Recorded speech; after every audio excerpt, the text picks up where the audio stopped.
Catholicisme, pouvoir politique et changement social au Burkina Faso de 1956 à 2000. Tel est le titre de l'ouvrage publié récemment par Magloire Somé, professeur titulaire d'histoire religieuse contemporaine, et présenté ce 30 mars à Ouagadougou. Nous en parlons au cours de l'audience de ce jour avec l'auteur présent dans notre prétoire. Bonjour professeur Somé et merci d'honorer notre convocation. Bonjour, c'est moi qui vous remercie de m'avoir invité. Bonjour également au juge Geoffroy Vaha qui donc participe à cette ultime audience du mois de mars 2023.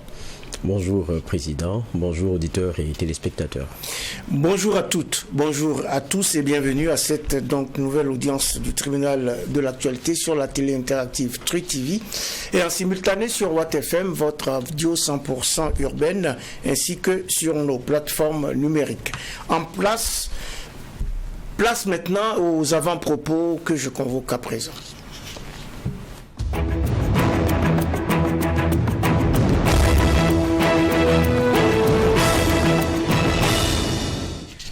Coup et cri de cœur ou interpellation, juge Geoffroy Vaha, qu'est-ce que vous avez à nous dire ce matin? Oui, merci Président. Mon avant-propos va concerner une information qui nous a été partagée par Sidwaya dans les Échos de Kantigui, parce qu'on avait appris que du côté de Pau, il y avait eu une question de détournement de fonds. Cela concernait la poste de Pau, le directeur, le chef d'agence intérimaire qui se serait rendu coupable de détournement. On parle de 87 260 000 francs et je pense que c'était le 1er mars 2023 à 18h qu'il n'a plus donné de nouvelles de lui et il avait disparu dans la nature.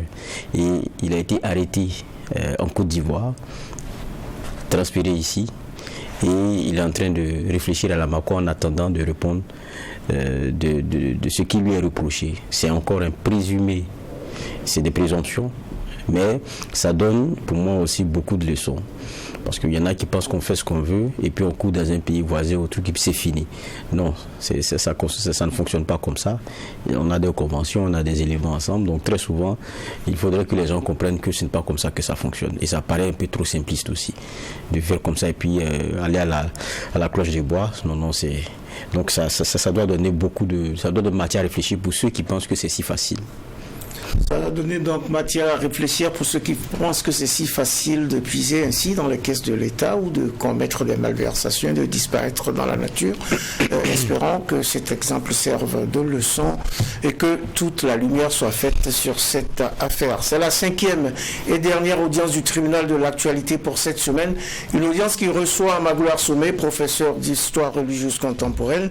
Nous parlons de son dernier ouvrage, Catholicisme, pouvoir politique et changement social au Burkina Faso de 1956 à 2000 qu'il a présenté ce 30 mars à Ouagadougou.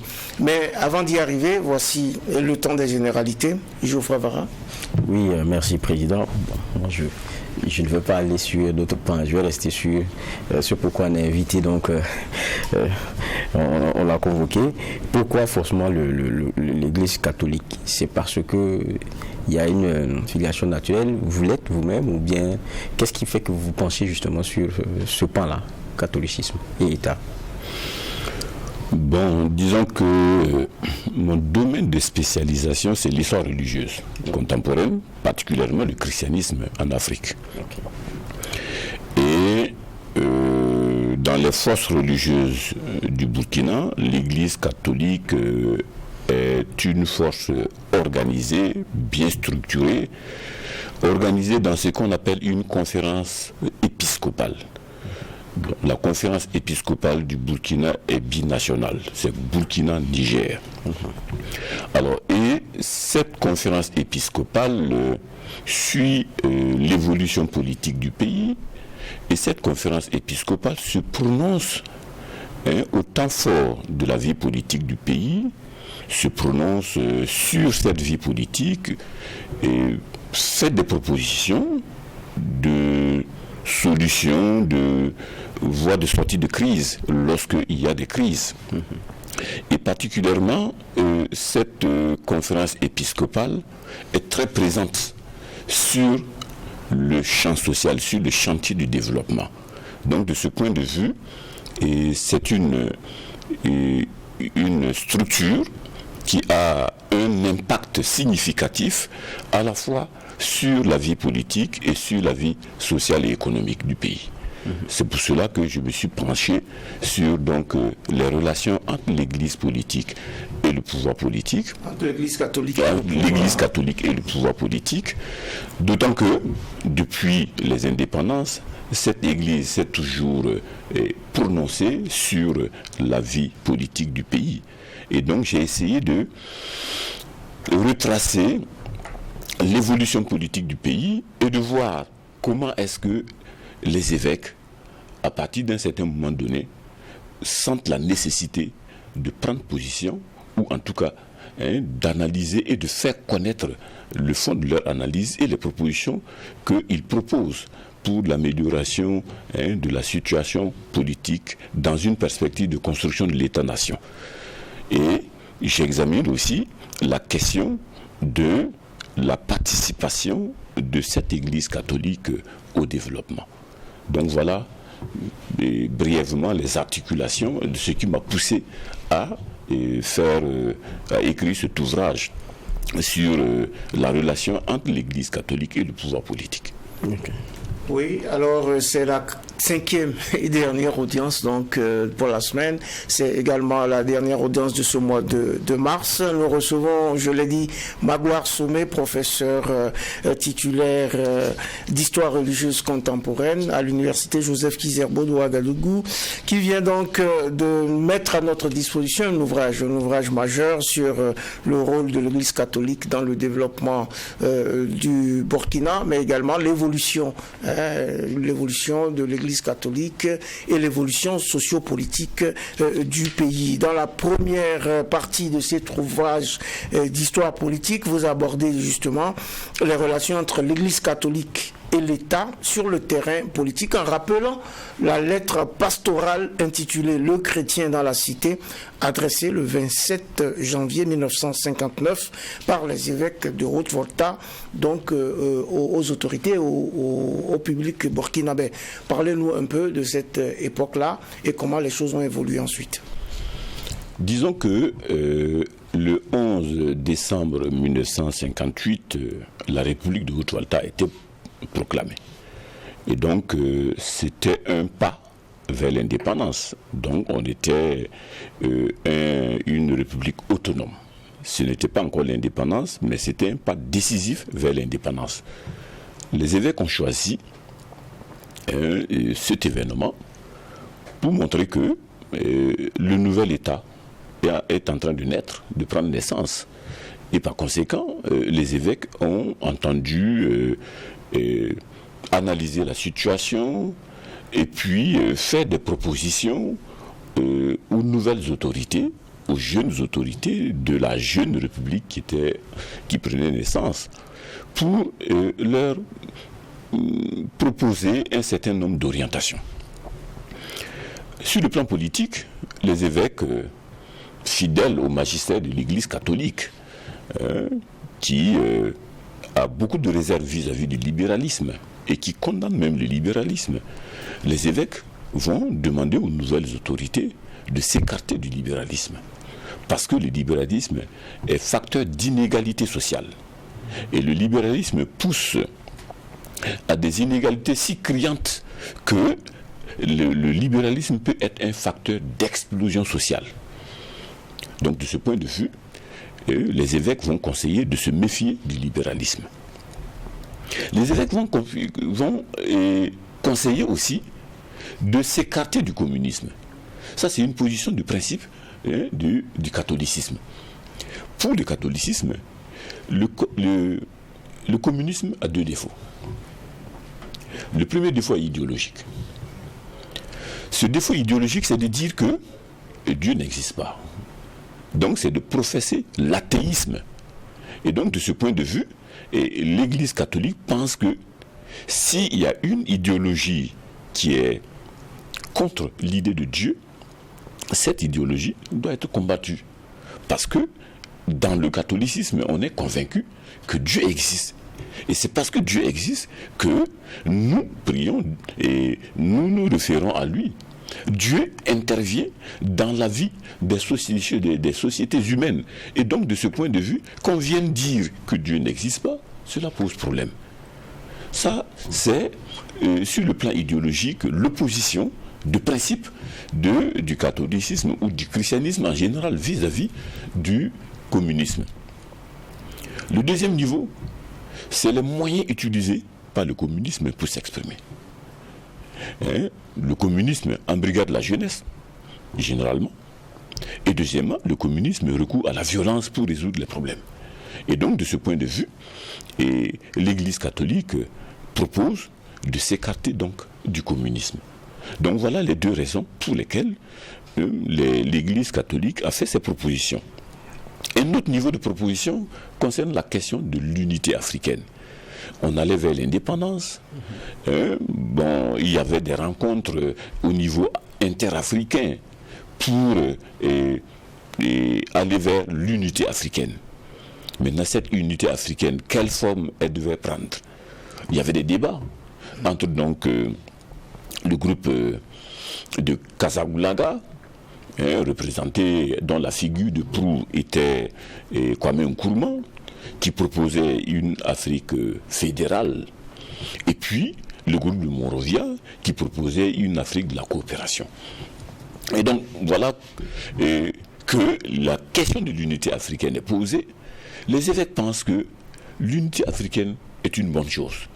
Ils recommandent d'aller aux jeunes gouvernants du Burkina, aux jeunes dirigeants du Burkina, de la Haute-Ouattara de l'époque, de travailler dans le sens de l'unité africaine. Mais ils avertissent qu'il faut défendre sa personnalité propre. Parce que chaque pays doit avoir sa personnalité propre. Même si on veut l'unité, et pour les évêques, il est préférable d'avoir l'unité dans la diversité que d'aller se dissoudre dans un magma d'autres cultures. Donc, de ce point de vue, les jeunes autorités voltaïques devraient conserver la personnalité proprement voltaïque. Est-ce que cette position traduit leur penchant pour l'unité africaine de la coopération plutôt que l'unité africaine de la fédération? Je crois savoir que la position de l'Église de cette époque, c'était une unité de la coopération plutôt que de la fédération. Voilà. Une unité de la coopération plutôt que celle de la fédération. C'est d'ailleurs cette unité de la coopération qui a cours jusqu'à présent et qui fonctionne tant bien que mal. On attend toujours de construire les États-Unis de l'Afrique. Oui, Geoffroy Vara. C'est très intéressant, mais c'est vrai que vous commencez à 56. Vous dites que l'intérêt, c'est la loi cadre. Vous parlez de Dieudonné Yugbaré, qui a été le premier évêque. Mais en même temps, quand on est dans cette période-là, il y a le catholicisme auquel vous vous intéressez dans la mêlée politique, mais il y a aussi, je ne dirais pas l'intrus, mais il y a aussi l'autre aspect, c'est celui du Moro Naba Kougri, qui en 58, je pense, a tenté une monarchie constitutionnelle qui n'a pas marché. Est-ce que dans cet échec-là, l'Église y a été aussi pour quelque chose? L'Église... Quand on analyse l'évolution de la situation, l'Église n'y était pas mêlée. Okay. L'Église catholique n'y était pas mêlée à cette époque-là. C'était des ambitions qui étaient affirmées. Les uns pensent que Naba Kougri avait souhaité que l'on mette en place une monarchie constitutionnelle. Les autres pensent que ce n'était pas certain. Parce que dans le discours, le Naba Kougri n'avait pas été très clair dans l'objectif qu'il poursuivait. Il avait demandé aux députés de mettre en place un gouvernement de consensus. Alors, mettre en place un gouvernement de consensus, on se demandait à quoi ça tenait, ce gouvernement de consensus. Mais en même temps, on a vu qu'il y a des archers du Moro Naba qui encerclent l'Assemblée territoriale. Et donc, ils se susuraient dans la ville que le Moro Naba voulait mettre en place une monarchie constitutionnelle. Mais si on remonte à la création du RDA en 1900, la création du RDA, la fusion entre le RDA et le PCMA en 1956, on se rend compte que on a créé le PCMA, Konombo en était le président, Ouézin Koulibaly était le vice-président, mais le Moro Naba Kougri était le président d'honneur. Okay. Et le nouveau parti politique avait promis qu'il ferait du Moro Naba un gouverneur d'une Haute-Volta autonome ou indépendante. Bon, c'est ce qui était dit dans le préambule de la constitution du parti, de la création du parti. Et donc, de ce point de vue, c'est comme une promesse qui avait été faite au Moro Naba. Maintenant, dans l'évolution de la situation, le Moro Naba semblait se rendre compte que les promesses faites ne se réalisaient pas. Et comme les promesses faites ne se réalisaient pas, donc il n'est pas impossible que le Moro Naba ait donc demandé que l'on mette un gouvernement de consensus, mais qu'on essaie de voir, qu'on essaie d'examiner. Par rapport à la promesse. Par rapport à la promesse, vous comprenez? Et donc c'est pour cela que beaucoup d'observateurs de la scène politique voltaïque de l'époque disaient que le Moro Naba voulait une monarchie constitutionnelle. Mais pour connaître les raisons de cette revendication de la monarchie constitutionnelle, il faut repartir à la fusion entre le PCM et le RDA. Le Rassemblement démocratique africain. Voilà, en septembre 1956. Voilà, donc c'est pour dire que ici, les élites se sont réunies, les élites ont mis en place un parti politique, les élites ont fait des promesses, mais bon, à l'arrivée, celui qui était censé pouvoir être un gouverneur d'une Haute-Volta autonome ou d'une Haute-Volta indépendante se rend compte que cette promesse ne se réalise pas. Vous comprenez? Mais justement, est-ce que ce n'est pas surprenant aussi que l'Église ait été, parce que quand je vous écoute, c'est comme s'ils ont été des spectateurs de ce qui se passait, alors qu'on sait que bon, si on rentre dans une monarchie, si on rentrait dans une monarchie comme cela était voulu constitutionnel, c'est pas sûr que l'Église puisse jouer un rôle prépondérant. Donc, est-ce que c'est quand même difficile de comprendre qu'ils soient restés spectateurs, ou bien ils n'avaient pas encore de levier si fort? Nous disons que l'Église catholique de l'époque avait toujours entretenu de très bonnes relations avec la monarchie de Ouagadougou. Et par exemple, dans le processus de la reconstruction de la Haute-Volta, il y avait une sorte de tandem entre l'Église catholique et Nabakom II d'abord, et puis ensuite Nabasaga II. Donc il y avait comme une sorte de tandem entre les deux.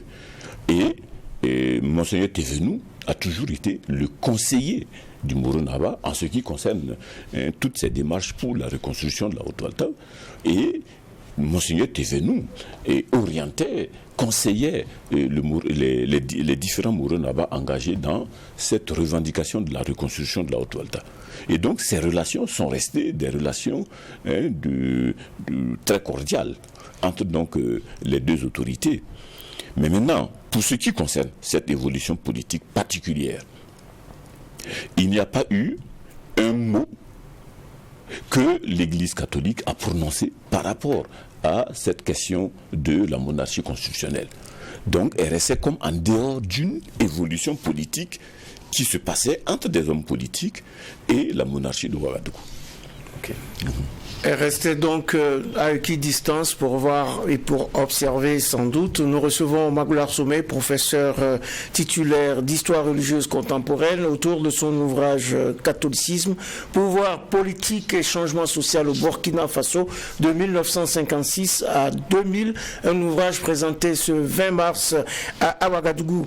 Justement, on a parlé tout à l'heure de cette première lettre pastorale, c'est bien ça.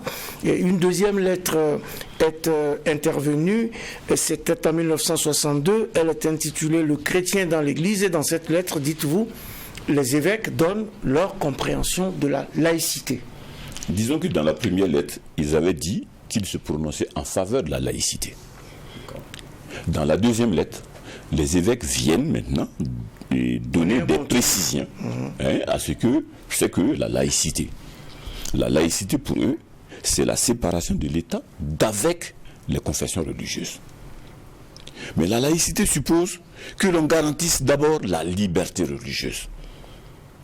Parce que s'il n'y a pas de liberté religieuse, et les citoyens qui sont appelés à croire, à pratiquer leur religion, ne pourront pas pratiquer leur religion. On sera dans l'intolérance, dans la dictature. Donc de ce point de vue, les évêques ont dit qu'ils reconnaissent la laïcité de l'État. Mais ils ne souhaitaient pas que cette laïcité évolue vers un laïcisme qui a un contenu idéologique, qui veut vider la religion de son essence. Et donc, d'après le principe du laïcisme, il y a, au-delà de la distance que l'État doit prendre vis-à-vis des religions, il y a comme une sorte de l'État qu'on a érigé en une institution qui s'impose à tous. Alors donc, de ce point de vue, ça conduit donc à une sorte de totalitarisme. C'est pourquoi les évêques ont dit, nous sommes d'accord avec la laïcité, qui veut dire séparation. Et dans cette séparation, le rôle de l'État, c'est de résoudre les problèmes politiques, les problèmes économiques, les problèmes sociaux. L'Église est prête à accompagner le gouvernement selon ses moyens pour pouvoir résoudre ces difficultés-là.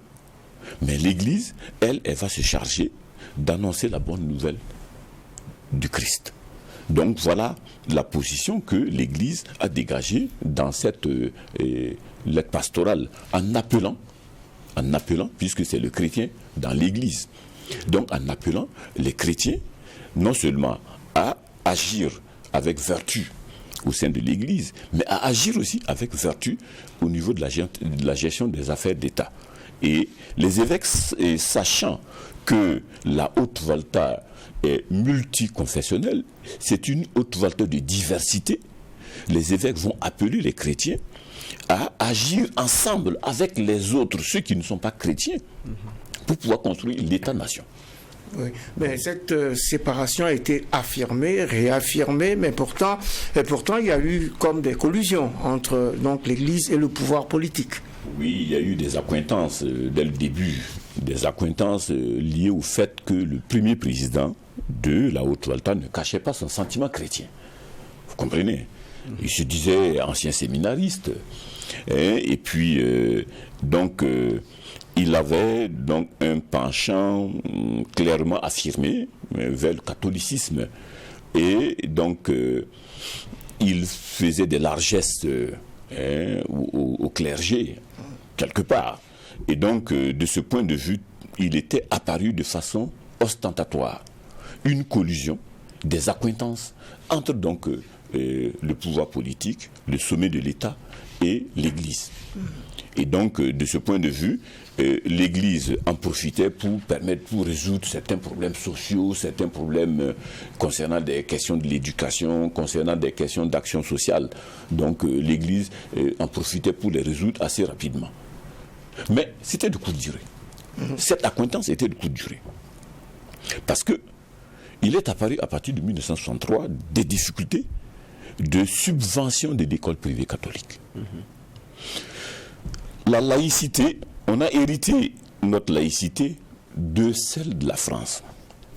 La France, en gérant les territoires coloniaux, avait mis en place son système de la laïcité. Laïcité qui veut dire qu'elle prend sa distance vis-à-vis des religions, mais cette laïcité l'amène à examiner les actions, les œuvres sociales que tiennent les religions. Quand il y a une œuvre sociale d'intérêt public, l'État français subventionnait. Et donc, de ce point de vue, les écoles privées catholiques étaient des écoles privées, mais d'intérêt public. Et donc, de ce point de vue, l'État colonial subventionnait ces écoles-là. Lorsqu'on accède à l'indépendance, on n'a pas réglé ces problèmes de subvention que l'on accordait. C'est comme si c'était tacitement reconduit. Mais à partir de 1963, le budget de l'État ne permettait plus de subventionner l'école privée catholique. Et donc les relations ont commencé à se détériorer lorsque la hiérarchie catholique mettait la pression auprès des autorités politiques pour leur demander de subventionner. Et du coup, dans l'administration, il y avait une organisation qui avait été créée et qui s'appelait l'association voltaïque des œuvres laïques, qui était dirigée par un certain Triandé, Amadou Triandé, qui était donc la principale figure, mais Amadou Triandé qui était en même temps membre de la communauté musulmane de Haute-Volta. Et donc de ce point de vue, cette association voltaïque des œuvres laïques réclamait une laïcité à toute épreuve. C'est-à-dire que pour cette association, un État laïque ne peut pas subventionner les œuvres d'une confession. Donc de ce point de vue, le problème de la laïcité a été posé, et du côté catholique, on avait souvent interprété ça comme du laïcisme. Et Maurice Yameogo rappelait à l'Église catholique qu'il ne souhaitait pas qu'on ramène des débats d'un autre ordre, des débats qui se sont menés au XIXe siècle en Europe. Il ne souhaitait pas qu'on ramène ces débats dans la Haute-Volta. Et donc, de ce point de vue, il dit, nous ne sommes pas dans une dynamique du laïcisme, nous sommes dans une dynamique de laïcité, mais nous n'avons pas les moyens de subventionner. Et donc, d'ailleurs, à partir de 1964, l'État va reconnaître qu'il va subventionner, mais il va essayer de limiter le taux de la subvention. Mais dans tous les cas, jusqu'en 1965, le cumul des subventions était tel que l'Église catholique ne pouvait pas supporter les salaires des enseignants. Et donc, de ce point de vue, il y avait des mésententes, une sorte de conflit ouvert entre donc la Première République et la hiérarchie catholique. C'est à ce niveau qu'il y a eu cette détérioration des relations. Une détérioration donc, et puis on va continuer en rappelant à nos auditeurs qui nous écoutent sur Watt FM que nous recevons aujourd'hui Magloire Somé, professeur titulaire d'histoire religieuse contemporaine, autour de son ouvrage Catholicisme, pouvoir politique et changement social au Burkina Faso de 1956 à 2000. Oui, c'est vrai que la question de la laïcité, c'est un débat qui est très actuel. Et quand on regarde comment c'était perçu en son temps, c'est en tout cas édifiant. Vous rappeliez la première lettre, je pense, c'est celle de 59, non? Où c'est la loi Le Chrétien dans la cité. Quand on regarde ce qui est déroulé, il y a des postures sur des visions qui sont éminemment politiques. On veut aller à l'unité africaine et tout, mais il ne faut pas couper le cordon avec l'ancienne colonie. Il y a la question, vous le rappelez tout à l'heure, la question du libéralisme et certaines idéologies dont il faut se méfier. C'est vraiment des postures sur des sujets très politiques et des visions très politiques. Et en même temps, sur la lettre de 62, il y a le rappel de la laïcité, comme vous le disiez. Il y a un point qui, moi, j'espère que je vais le trouver, où il est dit: la résolution des problèmes économiques, politiques et sociaux sont du ressort de l'État. Toutefois, il revient aux évêques de rappeler la doctrine chrétienne pour éclairer les politiques dans la recherche des solutions pleinement humaines. La ligne, on ne sait pas où se trouve la débarcation. C'est-à-dire que le religieux, on a l'impression qu'ici, il se met en éclaireur. Mais oui. il est dedans. Non, il faut comprendre une chose. Vatican II a fait ce qu'on appelle un aggiornamento. Un aggiornamento de l'Église, c'est-à-dire un renouveau de l'Église. Et dans ce renouveau de l'Église catholique se définissait comme un peuple de Dieu. Et l'Église catholique voulait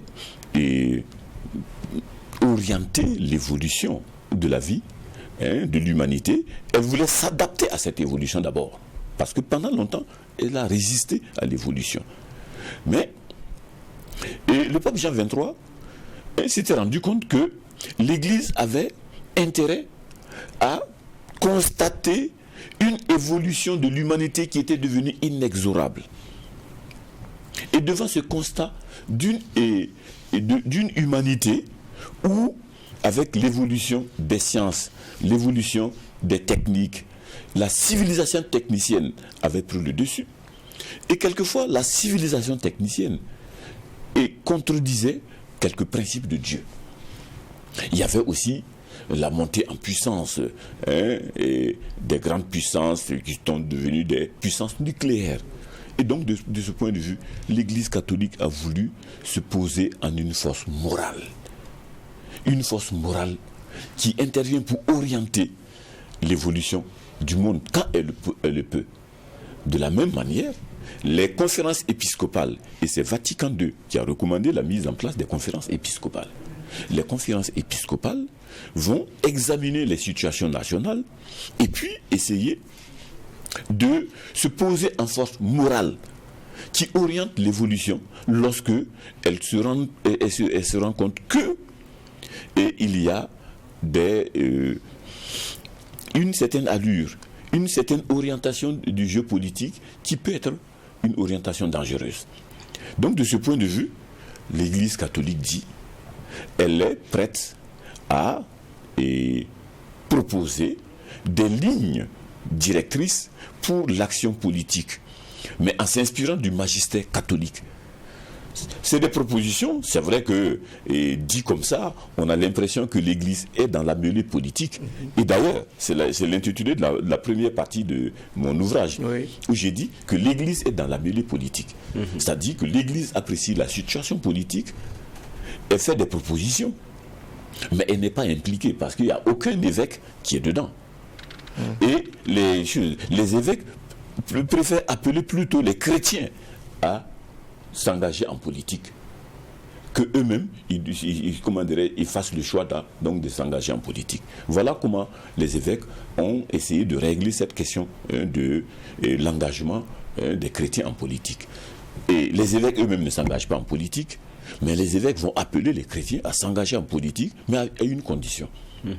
À condition que leur engagement dans la politique soit un engagement vertueux, qu'ils ne tombent pas dans les corruptions, qu'ils ne tombent pas dans les questions de népotisme, qu'ils ne tombent pas dans les questions de régionalisme, etc., qu'ils ont toujours dénoncé à travers leur lettre pastorale. D'accord. C'est vrai qu'il y a mais peut-être dernier point sur la partie de allez-y, Geoffroy. À un moment donné, il y a le politique qui tape du poing aussi sur la table, parce que vous le rappeliez avec un missionnaire qui est expulsé parce qu'il tient des propos, il parle de l'embrigadement de la jeunesse par l'UDVRDA en son temps, et Maurice Yameugou n'est pas du tout content. C'est-à-dire, mais là il décide de l'expulsion. Il fallait du courage. Oh non, Maurice Yameugou, en fait, la figure de Maurice Yameugou, depuis sa chute en 1966, a été une figure qui a été beaucoup galvaudée. Mais en réalité, Maurice Yameugou était parmi ses pairs l'homme le plus audacieux. Il avait beaucoup d'audace qu'aucun président africain francophone n'avait. Par exemple, je vais vous donner 2 ou 3 exemples. Max Berthet était gouverneur de Haute-Volta en 1958, au moment où il y a eu la tentative du coup de Naba-Kougri au niveau de l'Assemblée territoriale. C'est l'intervention de Max Berthet qui a permis que le Moro Naba rappelle ses troupes. Mais par la suite, Maurice Yameugou a eu le sentiment que Max Berthet devait être complice du Moro Naba dans cette action-là. Il dit à la France, je ne peux plus m'entendre avec ce monsieur-là, il faut le rappeler. On l'a rappelé. Et on envoie un certain Paul Masson. Paul Masson qui était un antifédéraliste notoire, qui a travaillé à ce que la Haute-Volta sorte de la Fédération du Mali.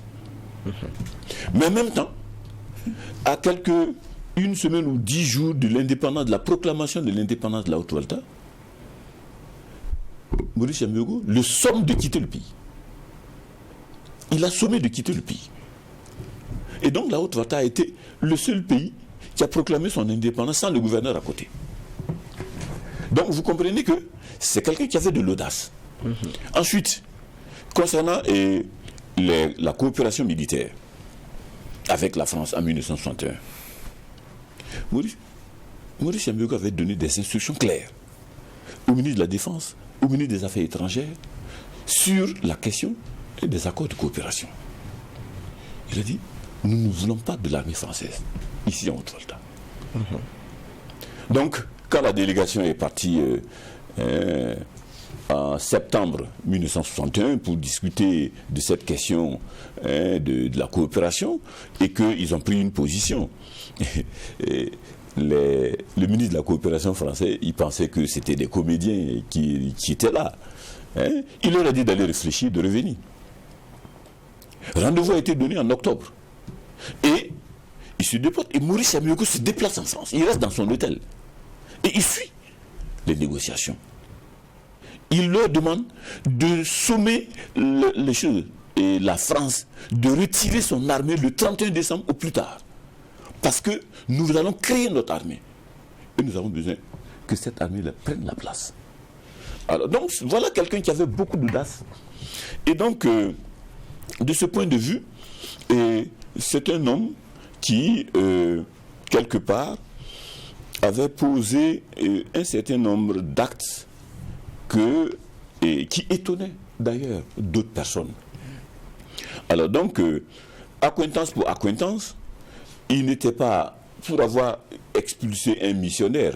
Le fait d'expulser un missionnaire, c'est quelque chose de rien pour lui. Okay. C'était quelque chose de rien pour lui. Et Monseigneur Zungrana, à l'époque, était gêné. Il était très gêné. Il ne savait pas que dire à Maurice Yamiogo. Il considérait comme un ami. Et Maurice Yamiogo aussi le considérait comme un ami. Monseigneur Zungrana était comme le conseiller de Maurice Yamiogo quelque part. Et comme il était très gêné, c'est Monseigneur Dupont qui va entamer les négociations pour demander qu'il autorise le prêtre à revenir. Parce que, comme le prêtre aura été échaudé par cette expulsion, quand il reviendra, il saura se comporter. Parce que l'UDV-RDA avait un mouvement de jeunesse, que l'Église catholique dénonçait comme un mouvement d'embrigadement de la jeunesse, puisque, à l'époque, l'UDV-RDA évoluait vers le parti unique. Or, qui dit parti unique dit que, on emprunte quelque part aux méthodes du communisme. Et donc, c'est pour cela que les prêtres réagissaient, comme pour dire que, on évoluait dangereusement vers une sorte de totalitarisme.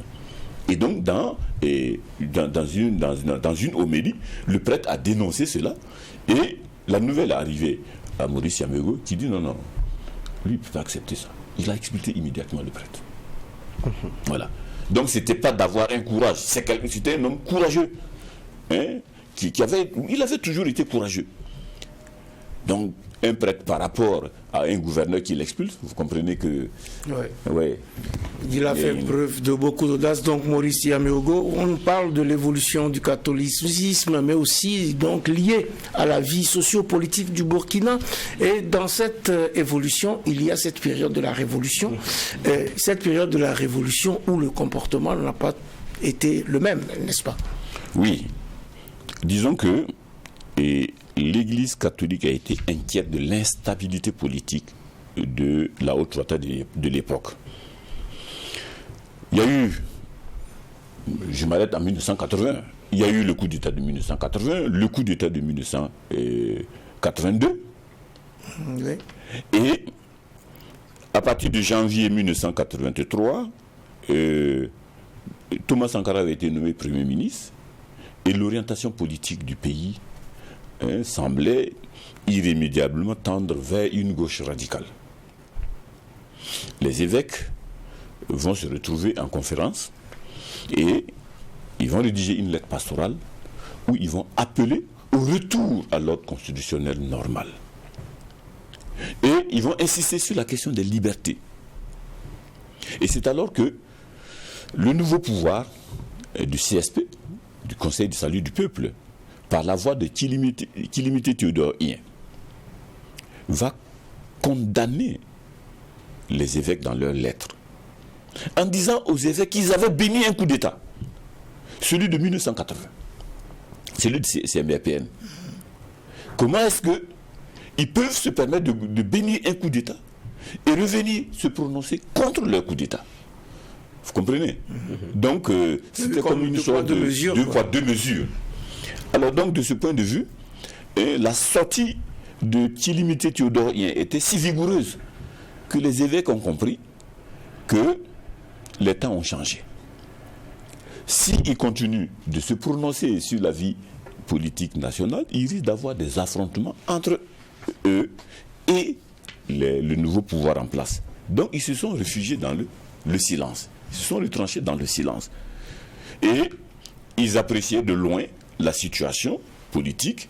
Ils désapprouvaient les méthodes de violence qui étaient utilisées, les dégagements massifs qui se faisaient à chaque conseil des ministres, les licenciements de fonctionnaires qui avaient lieu, etc., etc. Mais quand elle le pouvait, elle l'accompagnait. Par exemple, quand on parle des opérations de vaccination commando, par exemple, l'Église mettait en place, accompagnait, en autorisant que, par exemple, des vaccins soient conservés dans des réfrigérateurs des prêtres. Vous savez, dans les campagnes reculées, là, il n'y avait que des prêtres qui avaient des réfrigérateurs dans les campagnes reculées. Vous comprenez? Et donc, ils jouaient leur rôle social. Ils jouaient leur rôle social. Ils ont accompagné, par exemple, ces opérations de vaccination commando, par exemple. Voilà. Mais ils ne se prononçaient plus sur la vie politique du pays. Pour cette période-là, vous parlez d'une révolution religieuse silencieuse. Vous parlez de le quoi du croire, la révolution du croire. Du croire. C'est quoi? Et vous dites que ça explose, ça vient au grand jour avec l'implosion du CNR. Oui. C'est-à-dire que la violence révolutionnaire avait fait que la religion était devenue un refuge. Okay. Sous la révolution démocratique et populaire... La religion est devenue un refuge, c'est ça? Oui, la religion est devenue un refuge. C'est-à-dire, on se réfugie dans la religion pour se consoler. Lorsqu'on est victime de la violence révolutionnaire, qu'est-ce qu'il reste? Il reste à adhérer à la religion. Il reste à croire que Dieu, le Tout-Puissant, va voler à notre secours. Vous comprenez? Donc, c'est sous la révolution que couvait cette révolution religieuse.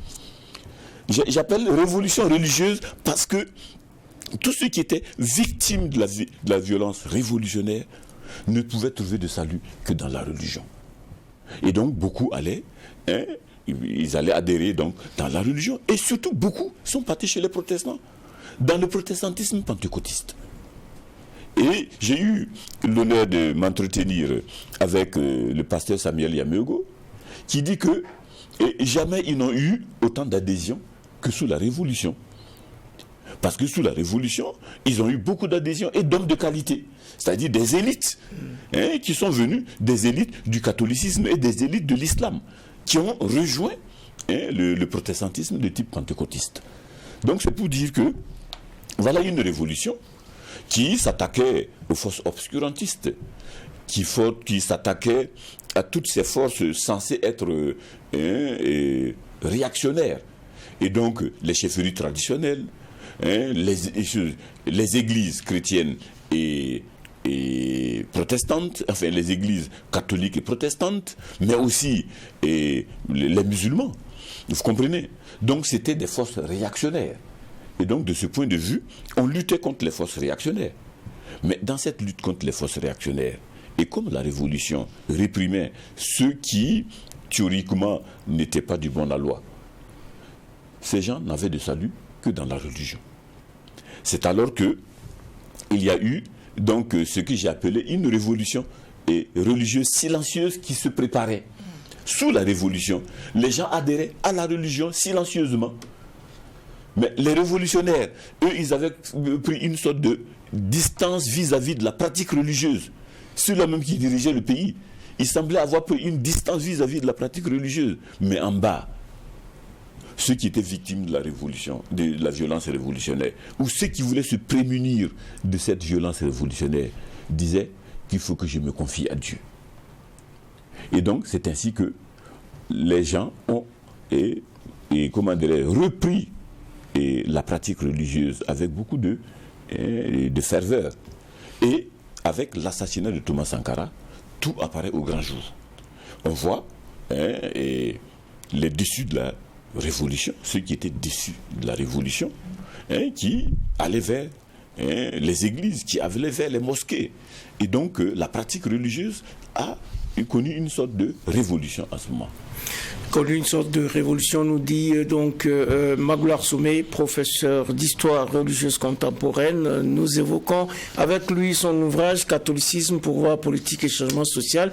Il nous reste très peu de temps, mais j'aimerais quand même qu'on aborde deux aspects de cette évolution à la fois sociopolitique de nos pays, de la route Volta, et aussi de la religion catholique. Eh bien, vous avez dit tout à l'heure que les évêques ont évité de jouer les premiers rôles eux-mêmes dans l'action politique, mais récemment on a vu, notamment avec les conférences nationales, que ce sont pour la plupart des évêques qui ont piloté ces conférences nationales-là, donc investi le champ politique dans un certain nombre de pays. Qu'est-ce qui a changé entre-temps pour que les évêques jouent en quelque sorte les premiers rôles au plan politique? Non, généralement, c'est des rôles d'arbitre. Pendant la transition démocratique, on a demandé aux évêques d'être présidents des conférences nationales. Donc, parce que ce sont des forces morales. En réalité, les évêques sont des forces morales. C'est des gens qui ont un très haut niveau d'études. Ils ont généralement un très haut niveau d'études. Ils ont généralement une très bonne compréhension de l'évolution de la vie politique. Et donc, en tant que force morale, on leur demande donc de servir d'arbitre. C'est pour cela qu'on les a vus au premier rôle. En Haute-Volta, ce n'était pas un évêque au moment de la transition démocratique, mais c'était un prêtre qui plus tard va devenir évêque. Monseigneur Séraphin Rwamba, que l'épiscopat du Burkina avait désigné pour rencontrer les autres forces, les différentes forces en présence, les différentes forces politiques en présence, l'opposition et la majorité présidentielle de l'époque, pour essayer de discuter, d'échanger et de pouvoir trouver un consensus dans cette transition démocratique. Alors, Geoffroy Vara, il y a aussi cette question de l'autoprise en charge de l'Église. C'est-à-dire que l'Église a initié un certain nombre d'actions pour se prendre en charge elle-même.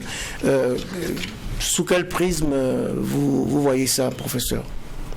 Non, disons que les évêques sont conscients d'une chose. L'Église, le christianisme a été apporté par des missionnaires qui continuent d'apporter des soutiens à l'Église, enfin l'Église du Burkina Faso. Je ne parlerai pas d'Église nationale parce que ce n'est pas le même contenu. Alors donc, il y a un soutien qu'on apporte à l'Église. Et l'Église du Nord, c'est-à-dire les églises européennes et américaines, ont souvent soutenu l'Église catholique du pays à travers donc des ONG qu'elles ont créées et qui interviennent sur le plan social. Alors, or, l'Église du Burkina est orientée vers une inculturation du christianisme dans nos cultures. Qui parle d'inculturation parle d'affirmation d'un christianisme authentiquement africain. Or, l'aide qu'on demande au Nord, c'est une aide avec des conditions. On va vous aider à condition que vous fassiez ci, vous fassiez ça. Donc, du coup, ils veulent inculturer le christianisme dans nos valeurs culturelles. Mais l'aide là, qui les lie, les empêche d'aller vers donc, une véritable inculturation du christianisme dans nos valeurs. Donc les évêques ont compris qu'il faut qu'on se libère de l'aide. Dans le livre, je dis qu'en fait, les évêques parlaient le même langage que les gens de la Révolution. Il faut l'aide qui libère de l'aide. Qui se passe de l'aide. Voilà. Alors donc, les évêques veulent d'une aide qui libère de l'aide. Mais ils se rendent compte que c'est impossible de se libérer de l'aide occidentale. Donc c'est pourquoi les évêques vont appeler à une autoprise en charge de l'Église. Ils vont appeler les chrétiens à prendre en charge leur propre Église. Mais en même temps, ils vont essayer de voir quelles sont les actions qu'on peut mener sur le plan socio-économique qui permettent d'avoir les moyens de garantir cette sorte d'indépendance de l'Église du Burkina Faso. Ouais, sauf que vous le soulignez, hein, ces chrétiens, ces fidèles chrétiens à qui l'Église fait appel sont plus frappés, je vous cite, par la pauvreté de l'esprit que par la pauvreté matérielle. Geoffroy Vara, peut-être une dernière préoccupation pour cette émission. C'est vrai qu'on voit donc l'évolution des choses, comment par moment il y a une proximité, quelquefois une rupture de banc, comme la période de la Révolution. Mais une partie, vous dites qu'il y a eu aussi une montée pour ce qui concernait l'islam. Mais le problème, c'est que les querelles de mosquées n'ont pas permis d'asseoir vraiment de façon structurelle les choses pour les concernant. Mais aujourd'hui, est-ce que ça a changé? Est-ce que le poids qu'on a du catholicisme, parce qu'on voit un peu, toutes les religions sont bien représentées, lorsqu'il y a des problèmes, c'est tout qui viennent au secours. Est-ce qu'aujourd'hui, ce poids, même quand on parle de l'islam, c'est pas aujourd'hui restructuré, au point de vraiment peser autant que celui catholique? Une minute, professeur. Bon, disons que historiquement, le poids de l'Église catholique avait pesé de beaucoup dans la vie nationale. Mais à partir de la transition démocratique et surtout à partir de l'enquête démographique de 1991 qui avait montré qu'il y avait 52,6% de musulmans au Burkina Faso, tout avait changé. Les musulmans ont compris qu'ils sont la majorité et qu'ils ne doivent pas se taire. Et que donc, de ce point de vue, il faut que, ils s'éveillent et que donc, ils donnent de la voix, qu'ils donnent aussi leur position en ce qui concerne la gestion des affaires de l'État. C'est ce que j'appelle le réveil politique de l'islam. Dès lors que les musulmans ont pris conscience qu'ils sont une majorité, ils ne souhaitent plus que les choses se passent comme avant. Par exemple, dans les représentations, lorsqu'on veut mettre en place des structures de médiation, on demandait aux musulmans d'envoyer un représentant, aux catholiques un représentant, aux protestants un représentant, aux coutumiers un représentant. Ou quelquefois deux. Les musulmans ont dit non. Il n'y a pas d'équité. Nous voulons désormais l'équité. Et aujourd'hui, dans le système de représentation, on a essayé de tenir compte de ça. Quand on demande 2 aux catholiques, 2 aux protestants, 2 aux coutumiers, on demande 4 aux musulmans. Vous comprenez? Donc c'est pour dire que il y a une sorte d'équilibre qui est en train de se rétablir en faveur donc de cette majorité numérique du Burkina. Et il faut sans doute se pencher aussi sur l'évolution de l'islam dans la vie politique.